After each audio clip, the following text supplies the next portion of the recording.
Good afternoon, everyone. Welcome to the State Department. Just a few things at the top, and then I'll take your questions. Beginning with yesterday's attack in London, we can confirm that U.S. citizen Kurt Cochran was killed in yesterday's attack, and we express our deepest condolences to his family and his friends. We're also aware that another U.S. citizen was injured in the attack, and we, of course, stand ready to provide any and all assistance possible. Due to privacy considerations, I don't have any further details to provide.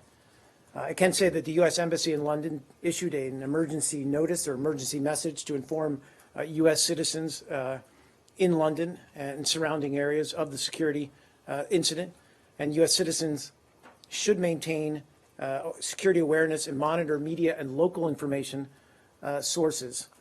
We also strongly encourage U.S. citizens in the U.K.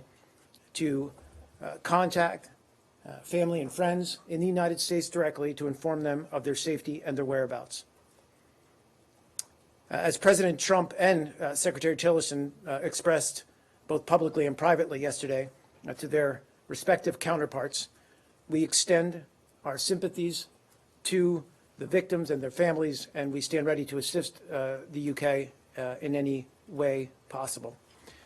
The United States strongly condemns this attack, an attack that was carried out on a pillar of the United Kingdom's democracy, its parliament building. Attacks such as these can only strengthen our resolve to defeat the scourge of terrorism worldwide. We also, of course, commend the work of the first responders, and we've offered, as I said, to provide any assistance that we can to the City of London and the wider UK during this difficult time. Also thought it might be useful to give a little bit of a recap of yesterday's de-ISIS ministerial. So as you know, Secretary Tillerson hosted ministers and senior representatives of all 68 partners of the global coalition to defeat ISIS. The overarching objective was to coordinate global efforts coordinate global efforts behind President Trump's goal to ensure the utter destruction of this barbaric group and to prevent it from returning in any form. In his remarks, the Secretary laid out his vision for a more effective campaign to defeat ISIS on the battlefield, provide the stabilization support needed to ensure that ISIS cannot return, and in particular, emphasize the importance of accelerating our efforts to combat ISIS in cyberspace as aggressively as we are on the ground in Iraq and Syria, in order to prevent it from spreading its message and recruiting new followers online. Secretary also noted the more than $2 billion that was identified by coalition partners for humanitarian stabilization and demining needs, and he called on all partners to rapidly fulfill their commitments. Prime Minister al-Abadi from Iraq also, as you know, addressed the morning plenary session, and coalition members stressed their support for Iraqi forces who are engaged right now in operations to liberate Mosul, and pledged to continue their support for Iraq even after ISIS is finally defeated. Following the morning session, Secretary Tillerson hosted a working lunch for coalition delegations where he was joined by the Secretary of Defense, James Mattis, Treasury Secretary Stephen Mnuchin, and Homeland Security Secretary John Kelly, along with the Director of National Intelligence, Dan Coats, CIA Director Mike Pompeo, and the Assistant to the President and Deputy National Security Advisor Katie McFarland, as well as the Assistant to the President for Homeland Security and Counterterrorism, Tom Bussert. The discussion at lunch focused on how different partners can more effectively coordinate and share lessons learned to deny ISIS the ability to threaten our homeland as well as that of our partners. The lunch also featured a more in-depth discussion of countering ISIS's poisonous ideology in the Middle East region, both through television as well as through social media. And the Secretary in this session stressed the U.S. commitment to an integrated and whole-of-government approach to defeating ISIS, as exemplified by the other U.S. government attendees to that lunch, and called on partner nations to similarly integrate their own departments and agencies to the extent possible and to increase information sharing within the global coalition. In an afternoon session, Secretary Tillerson hosted the coalition's small group and was joined by Secretary of Defense Mattis and Director of National Intelligence Coates. The participants discussed how to strengthen coordination and intensify the campaign against ISIS, both in its core base in Iraq and Syria, as well as its affiliates in other countries. The small group consists of those approximately 30 coalition stakeholders who play a major role across military and civilian lines of effort. Throughout the day, the Secretary reaffirmed the United States' singular commitment to work with partners in this fight and was encouraged by the commitment and unity that coalition partners exhibited at this historic gathering. One last thing to note, and I'd be remiss if I didn't mention the fact that this is Press Office Director Elizabeth Trudeau's last briefing. She's leaving us this week. Hard to believe, I know, but she has been a stalwart colleague, a good friend, indefatigable, I think describes her in some ways, relentless in other ways. But she is a tireless advocate for transparency, for responsiveness, and for trying to always answer your questions to the extent that she can at any time, day or night. I couldn't keep pace with her. I can't. I admit that freely. But she has done an extraordinary job coordinating the efforts of the press office and certainly in, I think, addressing your needs, which we all recognize in this day and age are 24/7. I do want to note that we're fortunate to have Mark Stroh, who many of you probably know from his time at the NSC, who's going to come on board and bridge the gap, if you will. So we're very excited to have Mark lend a hand and to try to fill Elizabeth's role as best anyone can. But anyway, I just wanted to say thank you very much, Elizabeth. All right, on to the business of the day. Thanks, Mark. Yeah. Thank you, Elizabeth. Mark, as you know, the 60-day review that the Trump administration has put in place for the Keystone Pipeline is set to expire on Monday. What is the status of that review? Do you expect we're going to have an announcement on that? So I can say that the review's ongoing. I don't have anything to announce at this point. We're fully aware of the deadline approaching. Once we do have something to announce, certainly we'll make you aware of it. I will say that that's likely to be a White House announcement. But I don't have anything to add at this point other than that we're still undergoing the review. The Obama administration had been very set on the idea that this was actually not really a White House decision, but that this really centered on the approval or lack of approval from the State Department as far as the national interest determination. Is that no longer the theory? Not at all. The State Department's still playing the same role that it did in evaluating and conducting that kind of review. And certainly that's a decision in terms of the way this thing works that we'll make. I just don't have anything to announce at this time, but that certainly will play the same role in this regard as well. Given that the State Department under the previous administration looked at this issue quite extensively over many years, and Secretary of State Kerry came up with the recommendation that this did not serve the national interest, if there were to be a determination that was different than that, what new information has come to light, or what would be the justification for changing your view on that? Sounds an awful lot like a hypothetical. Look, all I can say is that when we revisited this, we were asked to, again, look at, review the findings with regard to this pipeline and its impact. We're in the process of doing that. Certainly, we're looking at all the factors. And as you note, we did do an extensive review previously, but we're looking at new factors. I don't want to speak to those until we've reached a decision or a conclusion. And once we do, we'll let you know. Thanks. Yeah. You said new factors. Have you commissioned new research?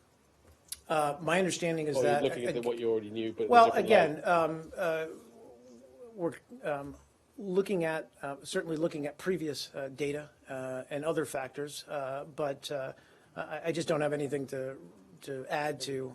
You say the State Department's role has remained the same. Has the Secretary's role in the process remained the same? Given the current Secretary's previous role in the oil industry, has any thought been given to keeping him out of the process? He has recused himself from the So process. this will be delivered to the White House by Mr. Shannon? That's correct. So has he made a determination yet? Has he delivered that review to the White House? He is not. Because the White House said they'd have an update on it tomorrow, suggesting that that this would be announced by them tomorrow. Can you confirm that? Confirm what, that a decision's been That made? the A decision has decision's been not made, yet not been made by the White House. by either. Okay, but you have delivered your the outcome, what the State Department's feeling is about it to the White House. That's been passed on. I'm not aware that we have, but again, there's still, an afternoon and an evening to go and a morning to come tomorrow. So, there's still time left if, we're fully aware that the deadline is Monday, Leslie. So, but our work is ongoing. We haven't made a determination yet that I'm aware of. In this review, you've had to, it's still going to be a long process before there is a final outcome. This is just the start of something. How does the State Department see its role in that process? Fair question. Look, I think at that point, look, our responsibility has been to conduct this review, as Josh noted, and that hasn't changed this time around. Once we conduct that, and once that decision's been announced by the White House, I'll have to get back to you on further steps. Can I? Yeah, let's finish with this, please. It's not, is it just the environmental impact or is it also the jobs? I seem to remember a previous State Department report talked about most of the jobs that this is creating are going to be temporary. Is that still your finding? We look at all the factors, and again, I think that all of that is under review once we reopen the process, and I just can't speak to any of the conclusions that this new review has discovered. Can you speak to the old conclusions about jobs? I mean, they're out there. I mean, we reached those conclusions, and the decision was made by President Obama, but our previous review stands. Those conclusions stand. I think we're just looking at it with fresh eyes and trying to see if there's any new factors to look at and consider. Just a clarification on that. The Secretary of State has recused himself from this, so he has no role in the review whatsoever? That's correct. Recuse means no role. Can I follow Can I- just a second? Would it be fair to say then, if this review led to an approval, that it no longer undermines America's position as a climate change leader? Sorry, one more time the question. Sure. The question is, if this goes through, would that not undermine America's leadership as a climate change? So again, in a pre-decisional state such as we're in, I don't want to speak to hypotheticals and speak to a decision that might be taken or might not be taken. But with respect to how any decision like this might undermine our role as a climate change leader, I think that's not fair. This administration is conducting a review of climate change policy, but our record on this issue speaks for itself. I think we have been a leader in addressing climate change globally, regardless of the decision that's made with respect to this Keystone application. Mark, the only member of staff who's changed since the transition is the Secretary, and he's recused himself from this issue. So is this exactly the same people looking at exactly the same information? I just can't answer. I mean, with respect to at lower levels, I just don't have that. But you know that knowledge. You haven't appointed any Right. assistant secretaries or deputy secretaries. That's correct. So there's an acting assistant secretary, and The climate change and pipeline department still the same as before? I have to check. I believe that's the case. Yes. So this is essentially the same people looking at the same information and coming to a different conclusion. We haven't said they're going to come to a different conclusion I'm yet, just so we're guessing. getting ahead of ourselves. But look, I mean, again, regardless of the group of people who are examining a situation, I think what's important is how they're looking at, or rather the information that they're looking at and assessing to make that conclusion or make that decision. So we're trying to take a new look at it. This is a review for a purpose. Please. Mark, Are we done with? yeah. First, I just want to add my voice to what you said about Elizabeth. I want to thank her. She's always been here for us, for me in particular. I mean, I communicated with Elizabeth most every day. So I want to thank you. You've been diligent. and amazing and omnipresent, especially for me. So let the record show. And I, on the other hand, I go to want bed every night follow at 10 p.m. She doesn't. and she's diligent. So She's very it's, diligent. I yeah, said I exactly. can't keep pace with her. Right. And second, I wanted to follow up on, of course. I wanted to ask on the Palestinian issue. Of course. On the settlement. I want you to react. Yesterday, on the issue of the settlement, the Israeli Central Bureau of Statistics indicated that the settlement had increased in 2016 by 40%. And two more things related to the settlement, so we get it all out of the way. Sure. Good. There was also a statement by the Israeli Prime Minister Netanyahu in China where he said that he will continue to build. And thirdly, could you confirm or comment on what Jason, what is attributed in the Israeli press to Mr. Jason Greenblatt of saying that to the Israelis last week, you could build in Jerusalem, you could build in the existing block, but you can't build in the isolated outpost. So all these three issues on the settlement. Then if I may, I'll probably ask another one. Okay. With respect to, first of all, with respect to what, what Special Representative Greenblatt may have said in a private meeting, I wouldn't speak to that. I can say that he's actually meeting today with an Israeli delegation. I'd refer you to the White House for a readout. I know that our own Michael Ratney is also attending those meetings. Look, with respect to your question about the surge of 40% in 2016 from the previous year, the president's already spoken out about, or with respect to settlements. He said we'd like to see Israel hold back on settlement activity for a short time. I think what's important is that we and the Israelis continue to have discussions relating to settlement construction in the hope of working out an approach that is consistent with the goal of advancing peace and security.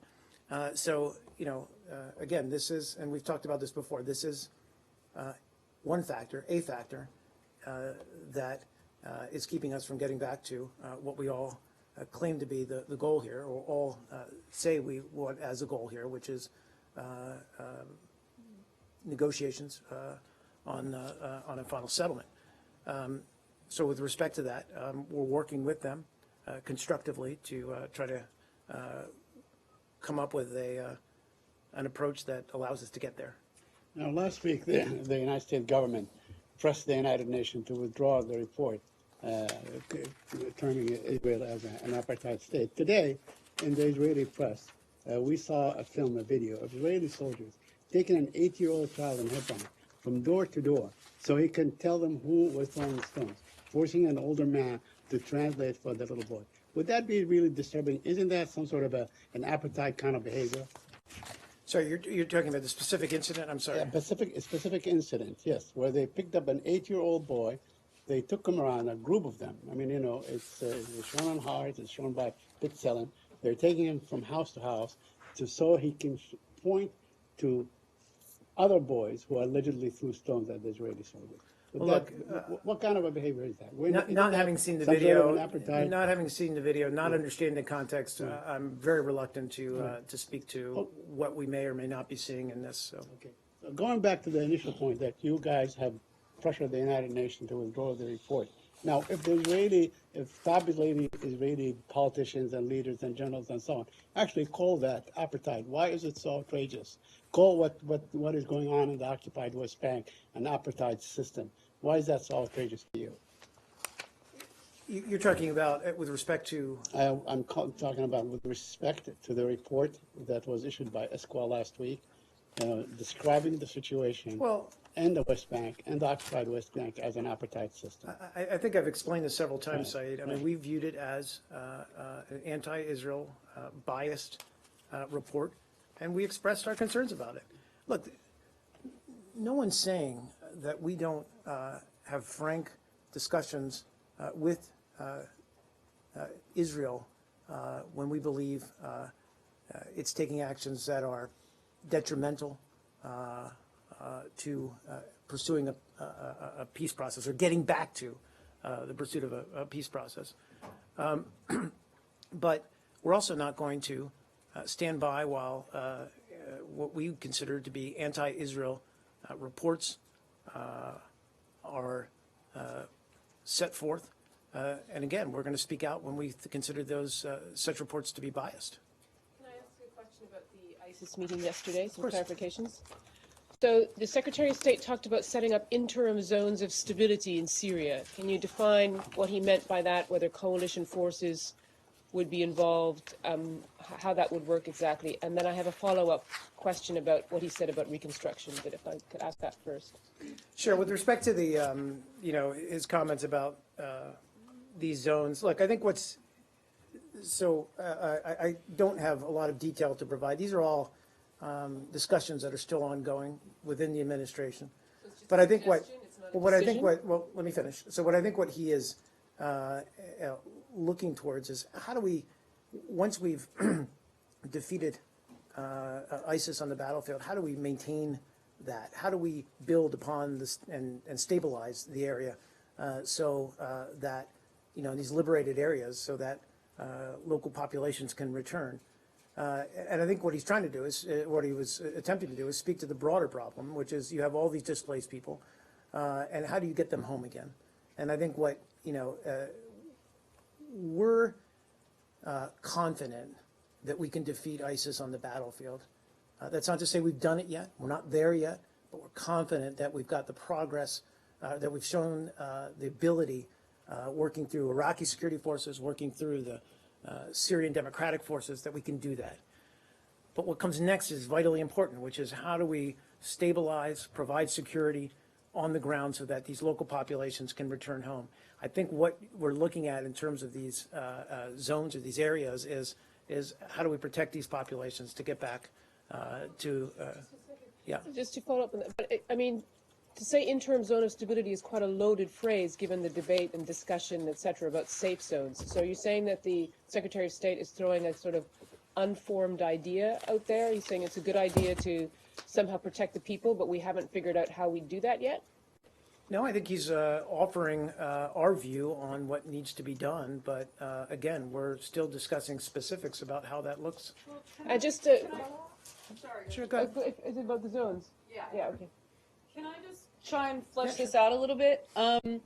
So are you saying that, or is the Secretary saying that, once these areas are kind of cleared of ISIS, this is where the refugees or displaced people should be able to return back, and then that area would be somewhat protected from conflict from here on in? Because that would take, obviously, not just getting ISIS and being able to hold it, but that would take some kind of agreement not only with the Russians, who are also in the battle space, and also the Assad regime. There would have to be an implicit recognition that Assad would not go to those areas, because most of the displaced people, if not most, but a large portion of them are displaced because of the Syrian conflict that started with the campaign by the regime. So again, I think what his emphasis was on is what comes next, and what comes after liberation, which is reconstruction, which is stabilization, and how that looks, and how you provide the security that's necessary for these local populations to come through. But how the mechanics of that look, who provides what, that's all to be discussed, and that's partly. I understand, but you're just talking about. I just want to make sure we understand what you're talking about. Yeah. You're talking about clearing an area free of ISIS. And that's clearly the objective. Right. Yes. And then designating that a safe zone or zone of stability or whatever for displaced people to go. But that does nothing to keep these people safe from the regime campaign, does it?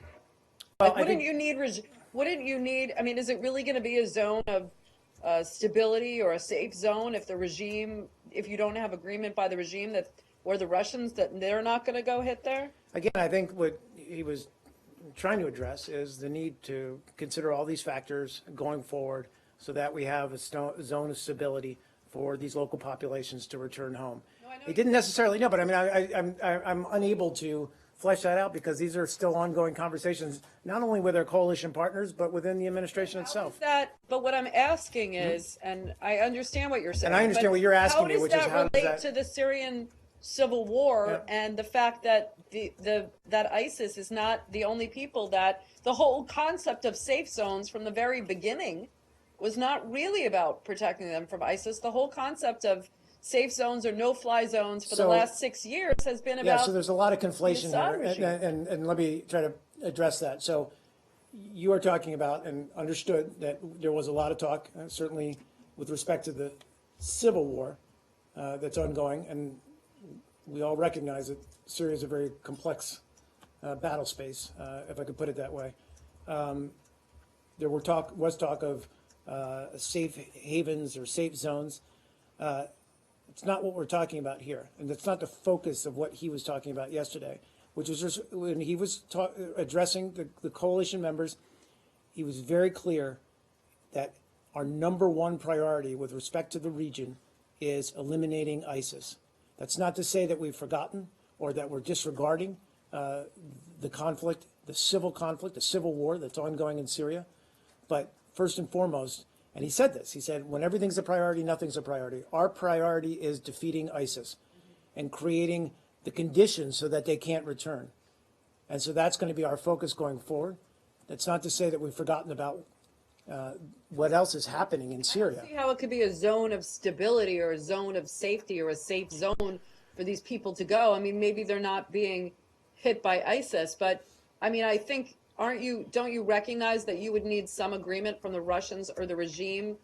Well, again, I think that's all. About that would Those are all truly be a legitimate safe questions. I zone? think all those factors are something obviously we're looking at.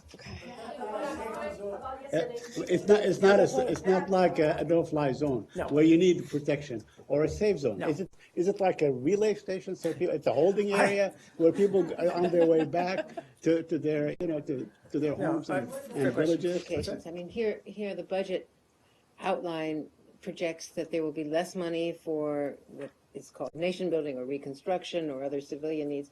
How do you fit that Sure. within the budget priorities? Fair question as well, Andrea. Look, I mean, we're in early days of the budget process. We're looking at all this. We're understanding, and we recognize this with a skinny budget that came out last week, that we're looking at some significant cuts. But I think also the Secretary is very clear that it's about realigning priorities, and that's what he's looking at now, with the awareness that ISIS is one of those priorities, and defeating it and ensuring that. And he was very clear about this yesterday. He spoke to this many different times and in many different forms, but ensuring that once we defeat it on the battlefield, that it doesn't come back, that the conditions that allowed ISIS to arise, the vacuum, if you will, that allowed it to arise in the first place, we don't return to that state in either in Syria or in Iraq. Now, look, Iraq has a stable government, a prime minister who's undertaking reforms, but it's going to need a lot of money and assistance to get, to reconstruct, to provide stability in the aftermath. That's one of the things he talked about, and certainly I think I have the figure here, but with respect to our coalition partners, everybody needs to do more. Does he see an American leadership role in this? Of course. And we're not, regardless of, how the numbers shake out with regard to budget, American leadership's not going to go away. Just to follow up with my reconstruction question, he said that the coalition resources would not be used for reconstruction, or they were not in the business of reconstruction, nation building and reconstruction, he said. So what does he mean by that? Because there was clearly talk about elements that I equally think, reconstruct. and certainly Iraq's a good example of this, but I think what we're talking about is, how do we empower local governments, local forces, local populations to have the capabilities to restore and stabilize these areas. And again, it's very clear in Iraq. It's a tougher job, certainly in Syria. Okay, can I just stick with the interim zones for just a second? Sorry, it took me a minute to find the exact quote. He said it's an idea that's in the discussion. He says the United States will work to establish interim zones, but all right, and even leaving that aside, will work to establish interim zones of stability through ceasefires. You're not going to have a ceasefire with ISIS or Al Qaeda. Who are the ceasefires going to be with? Again, I think, I'm not going to get into the details of this because they're all being worked through and they're all being discussed. What I can say is that it's a recognition of the fact that given the state that Syria is in today, that we need to be able to establish areas where local governance can return, infrastructure can be restored, and all that can be done in a stable, safe environment, excuse me. And how that looks, I think is all being discussed.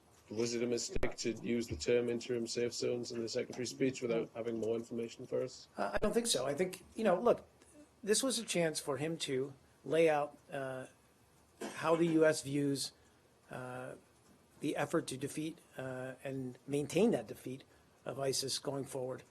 He talked a lot about defeating them on the battlefield and then what comes next. And then he talked a lot about, as we know, about cyberspace and how we defeat them from reaching out and recruiting new terrorists. About all those things, He did. but he talked a little bit about safe zones and ceasefires. Right, he did, and I'm not, and so, but this was a discussion with coalition partners. Part of this was an opportunity to share new thoughts, offer new ideas on the way forward, and I think that's that concept was offered in that spirit. So I think when many people first read that kind of moniker, interim zones of stability, sort of, interesting as it is, people immediately, of course, think safe zones. You're saying that this is not related to safe zones, but by laying it out this way and calling it that, and then qualifying it by saying through ceasefires, does this mean that the concept of safe zones is not a possibility moving forward then? Again, I think all I can say is I don't want to rule anything off the table when we look at Syria, but I think what's very clear is a few things. One is this administration's focus is on defeating ISIS. It's not to say we're, again, abandoning any resolution of the civil war and resolving that through a political process in Syria, but the primary focus is on defeating ISIS. And then, as I said, maintaining a zone of stability whereby reconstruction can take place so that ISIS isn't able to reform, regroup, and return within that area. How this looks, how it's done, those are all sort of to be discussed. So the concept then of establishing safe zones or no-fly zones, you're saying that's not off the table. This isn't some alternative. I never want to rule anything off the table, Okay. but that's something up till now, as you all know, we've not, for many different reasons, some of them logistical, have not considered seriously. But that said, this is a new administration. The focus is on defeating, first priority is on defeating ISIS, and it was in that spirit that he offered this idea. And for all of the talk of acceleration and integrated approach, a whole of government approach, intensification, one thing that we heard from foreign attendees yesterday multiple times was that what they didn't hear was much of a plan. So can you describe why there isn't more of a plan, in the views of these people who've been deeply involved, and when you foresee this shaping up to be Sure. more of a plan? Well, as you know, the Pentagon did present the White House with a plan. That plan is being looked at. The State Department's going to have a role, certainly, in all of these activities going forward, as evidenced by yesterday's coalition meeting across. And let's remember, there's the kinetic side of this on the battlefield, but these are multiple lines of effort, including the internet or cyberspace, including countering terrorism, terrorist financing, including preventing foreign fighters, and then, of course, stabilization. The State Department has its role to play in all those areas. But with respect to the Pentagon's plan that was presented to the White House, that's still being vetted, being discussed within the White House. And let's remember also, I can't speak to how much of that plan the White House is going to reveal. Let's remember that the president, during the campaign, said he's not going to necessarily telegraph the strategic decisions or tactical decisions that he's going to make. So what are the new ideas? You came out here a couple days ago and said that you didn't want to steal the Secretary's thunder, but he was going to have a bunch of new ideas. are you saying these zones of stability, is that what you characterize as new? Because it seems like an awful lot of what we heard yesterday and what you just outlined is really just a continuation, in some cases word for word, from the Obama administration strategy. I think, sorry, I heard somebody sneeze. I want to say God bless you, sorry. Distract me. You're welcome. Sorry. Look, to answer your question, a couple of things. One was, it was very clear, it was a very clear expression of this administration's singular approach to defeating ISIS. It's not to say that the previous administration wasn't making an effort, a concerted effort to defeat ISIS. This administration's focus is singularly focused, primarily focused on defeating and destroying ISIS and accelerating what we've already done. There was no, and Secretary Tillerson spoke about this. There's been tremendous progress in the past years, certainly on the battlefield. Some 30%, I'll get to you, some 30% territory loss in Syria, I think 63 or 64% regained in Iraq. So recognizing that progress, how do we complete that task? How do we accelerate our efforts to complete that task? And then I think the big emphasis yesterday was also on the next steps, reconstruction, stabilization. There's not... Premature, though? Stabilization and reconstruction? Not at all. I mean, look, we've already been doing this when, you've been liberating cities, certainly to Crete and other areas and that have been liberated in Iraq, is, there's been success in getting local populations back into these areas. Iraq more so than Syria. Syria is a more complex area. But I think what his emphasis and his reason for raising that yesterday was to make the point that, we can't just beat them on the battlefield and walk away. Because we've seen what happens in the past when that happens. And so we've got to complete the task. I think you're seeing how he prioritizes. But he also Yeah. said, may I? Yeah, please, go ahead. He also said that, the U.S. can't nation build. So I thought, don't you see a disconnect between saying that the U.S. isn't going to nation build, and then you're talking about kind of reconstructing the nation state, if you will, because there's been this vacuum. And just to add to that, he didn't just say the U.S. can't nation build. He said the coalition resources will not be used for nation building or reconstruction. So that, if they... Yeah, so how do you can you square explain that? that? I don't understand that.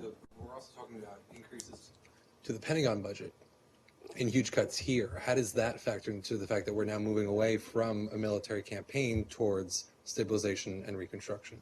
Well, I would argue that the Pentagon has some experience in this kind of work as well. What comes after post-conflict? I think that's the important thing. So I think that's the important thing. I think, there's always some degree of post-conflict stabilization efforts that need to happen. But let's be very clear what we're doing here in terms of military approach. This is not a major U.S. footprint on the ground. What we've been doing in Iraq especially, but working with Iraqi security forces. And similarly in our reconstruction efforts, we're going to work with the Iraqi government through the Iraqi government. With the Syrian government in terms of reconstruction? Of course not, but we're working with local forces in the northern part of the country, and we recognize that's a very difficult and challenging environment to work in. Please. Could you In his opening remarks, Secretary Tillerson specifically welcomed the representative from the Kurdistan regional government. He did. That seemed like a difference from the Obama administration, which was reluctant to invite a KRG representative. It just invited one representative from the whole government of Iraq. Did the State Department have any role in inviting him? Can you talk about that a little?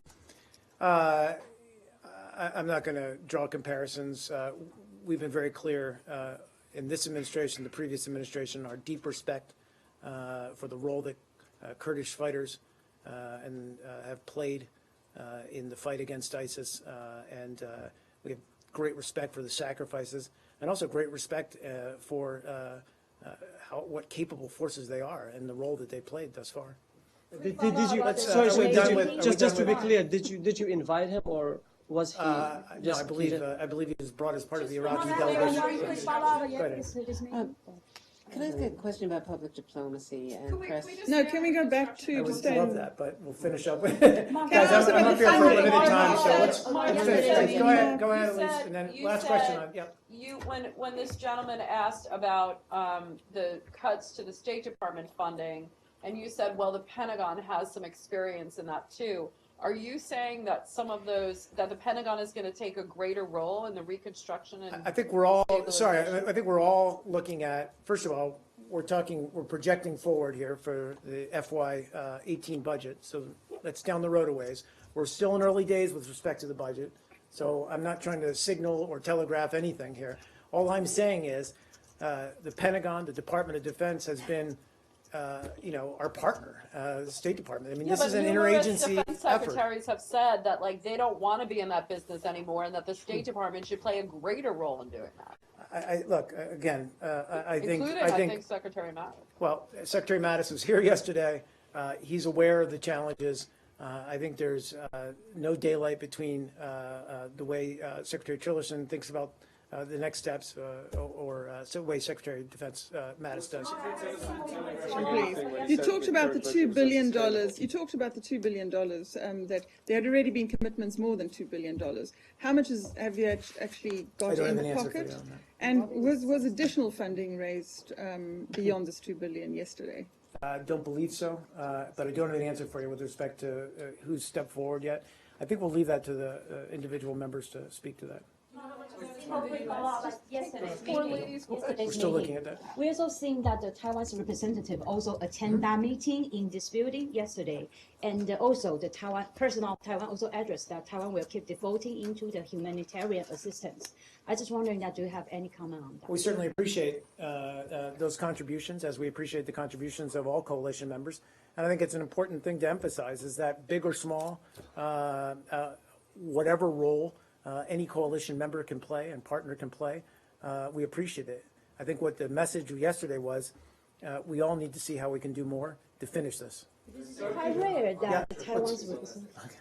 In an interview this weekend, the secretary said that the department cuts would be appropriate in the coming years as we sort of draw down these military efforts overseas. So does he believe that the State Department shouldn't play a role in that reconstruction, that it should be the Pentagon, that it's no longer this department's job? No, I wouldn't necessarily say that. I think he was speaking more broadly about the fact that, we hope to, frankly, draw down our involvement in what has been the longest sustained period of American military action and engagement overseas, frankly, almost in our history. And I think a recognition that this administration wants to not necessarily increase those engagements and recognizing that. And I think you've seen that again. The approach to ISIS has been less boots on the ground, and in ways that we improve the capability of these local forces, whether they're Iraqi or otherwise. Shouldn't that mean more diplomacy and more State Department personnel then?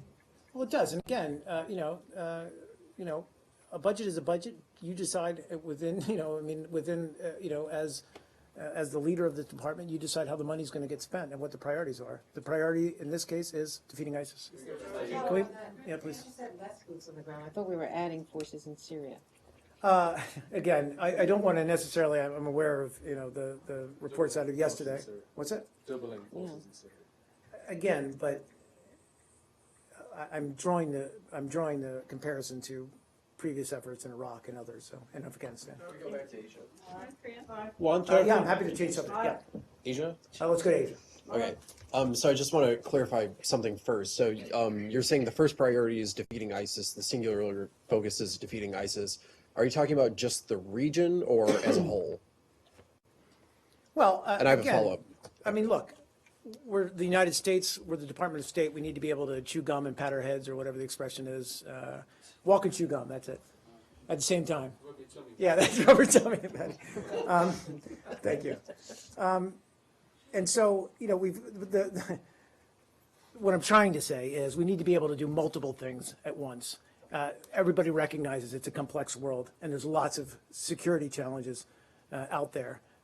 Secretary Tillerson was just in Asia, where he discussed the threat that the DPRK poses to the region and increasingly to the United States and how we deal with that. So no one's saying that we're simply, going to focus solely on ISIS. But I think what it is, and what he spoke about in his remarks yesterday, was looking at the region. There's a lot of priorities there, and what he wants to try to do is make one singular priority, and that is defeating ISIS. And so I wanted to I asked about Asia because I was going to ask, where's North Korea? If ISIS is first, then where's North Korea on that? North Korea is a clear and present danger. I mean, and he was very clear about that in his trip last week, and he was very clear in his messages both to Japan and to Korea in his discussions there with our allies and partners, as well as our discussions, or his discussions with leadership in Beijing. I think the message was very straightforward, which is, we can't afford to give North Korea more time and space. They are rapidly working to develop nuclear capability and ways to deliver that capability in the region and indeed to the United States, and that is a danger, and we need to address it. North Korea, Mark, follow up North Korea again. So yes, looking at the time, yeah, so you, and then okay. one more. North Korea launched the. Go ahead, go on. Okay. North Korea launched the missile again yesterday morning to the east coast of South Korea. Do you have anything on the particular why they failed this missile? You question about what? Why we? Yeah, failed this.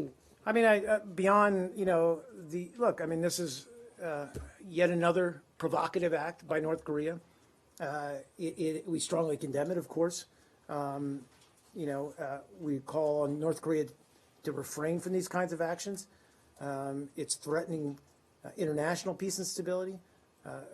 Clearly, the stability on the peninsula, or on the Korean Peninsula, and in the region. And it just underscores again the urgency. Do you know what kind of missile? I don't. I wouldn't say. And one of the reports that have come out from Fox that North Korea might conduct another nuclear test before the end of the month. I wouldn't speak to that. Please. Turkey, and then Andrea, and then you. Turkey and EU tension continues between the Turkey and EU. Does the Trump administration supports Turkey's EU membership currently? Look, I mean, Turkey's an ally, obviously, a strong partner, certainly with respect to ISIL, and a friend. We support Turkey's aspirations to engage with Europe. I'm not going to speak to what is an issue between Turkey and Europe, and the EU rather, specifically. That's for them. That's for them to work out. But as much as Turkey wants to pursue that integration with the Euro-Atlantic community at an economic level, we'd encourage that. And there's a report that Secretary Tillerson is going to Turkey on end of March. Yeah, nothing to announce. When we do, we will. I have a follow-up on this. And it is on everything now. President of Turkey is threatening the European every day. Today he attacked Germany, Norway, Austria, Greece, Cyprus, every European country. I'm aware of the... No, one second. Okay, go ahead. Do you agree with his behavior? I think what we've said about some of the back and forth that we've seen over the past couple of weeks, that we want to see everyone get along and to tone down the rhetoric. Please. I wanted to ask you about public diplomacy and the importance of a free press. Okay. I've covered 6 secretaries, and they have always brought traveling press with them, specifically and importantly when going to Beijing, when, let's say, going to Cairo, when, let's just say, theoretically going to Turkey or to Moscow, for the reason of holding a unilateral press conference if there isn't a bilateral, to show that this is the way we value press freedoms in the United States. And I'm wondering, many people are wondering about the commitment of this administration to a free press, given the travel difficulties and challenges for not even bringing a press pool to some of these places. Sure. Very notable in Beijing, for instance. So, Andrea, a couple of thoughts on that. One is, I've been up here for now going on an hour, and I accept that willingly because this is a forum where we can talk about foreign policy. I have to answer your questions. I have to defend our policy decisions across a broad spectrum of issues, and that is, I think, testament to our commitment to a free press. Now, with respect to traveling press, I know that's a concern for those in this room. I would respectfully say that during the trip to Asia, there was access to the secretary. There was access. I would respectfully disagree, having been there. Well, again, and I can give you the numbers, but many news organizations have bureaus in places like Tokyo, in Beijing, certainly in Seoul as well, and they were able to be represented at these press events. And I know you were there, and I know it was difficult to make that trip, but this secretary, and he was clear, and he's spoken about this in his interviews, is that he is committed to a smaller footprint. That's not to say, let me be clear, that we're not going to look at taking any press in future trips. I'm not saying that at all, but he is committed to a smaller footprint. And with respect to the trip to Asia, the space constraints on the plane did not allow, frankly, for a press contingent. So we worked with our embassies. I think it is, and I can get into this. We don't need to have this out here, but I'm happy to talk to you about this offline. But there's a significant cost savings to taking the smaller plane, but that smaller plane requires or has minimal seating. 737. Yeah. And, this secretary also travels with a greatly reduced staff in comparison to previous secretaries, and he does that for a reason. He likes a smaller footprint, but he's also has an eye towards cost saving. Evaluating the preference for a smaller footprint, what is the priority placed on showing the flag for press freedoms when you arrive in Beijing, when you arrive in Moscow and other places where journalists like Turkey, like Cairo, are being locked up? But again, Secretary did press in each of his stops. He also, we did have a press person on the plane, and I think, Press in Beijing? For what, Mark? What's that? You said he pressed in each stop. No. I said he did press, and he did That's press. not correct. That is not accurate. I think it is, Andrea. He did press in each stop. I mean, Seoul and Tokyo certainly, and I think he did take In questions. Seoul, if you went to Aside, he took one unilateral journalist. and if Look, you guys, if you went to the DMZ, you could not do the Look, press guys. events in Seoul. Look, It was guys. either or, and that was With all due respect, specifically. with all due respect, are there any other questions? Because this is. No, Mark, No. it's not accurate to say from that podium that he did press in every location. I believe he not. did. He answered questions in He did not. Beijing. I'll take the question. I'm not trying to sell you a false bill of goods here by any way, shape, or form. What I can say is that there were some 50-plus U.S. media on the ground in Beijing covering his activities.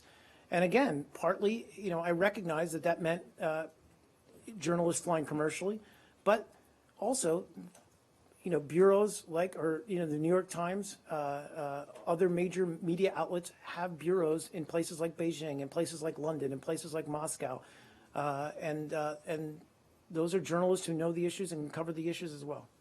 Mark, I have one on Mark. Guys, that's it. Really small one on Syria. Mark, he's on Clarification. Venezuela. Sorry, I did promise Felicia. Can you? Yeah, go ahead. So in Venezuela, the U.S. and I think 13 other countries are going to issue a statement calling on Maduro to release political prisoners, return full power to the National Assembly, and set a timetable for regional elections. Do you have any comment on the statement and anything on when it might happen? I think I do. Good. I have to find it in there. Please. Is there another Venezuela while I look for Venezuela? President Trump talked last weekend to President Temer and President Bachelet and talked on the situation in Venezuela. I'd like to know what is the position of this government on the, what do you expect for these two countries on the situation of Venezuela? Do you expect any kind of coordination from Brazil and Chile on? Well, okay, so and your question was on the OAS? Yeah. Okay, Yes. well, we do share our concerns of the state of democracy in Venezuela. The Secretary General of the Organization of American States lays out in great detail in his report.